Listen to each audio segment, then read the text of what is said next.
Hey guys, and welcome back to this channel. In this video, I'll be showing you guys my new favorite hair combo on Dress to Impress. So you will need five items.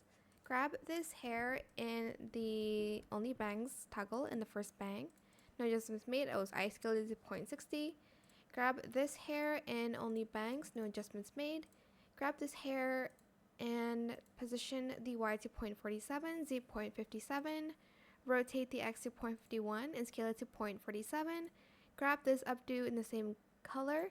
Then grab this hair and position the Y to 0.54, Z 0.53.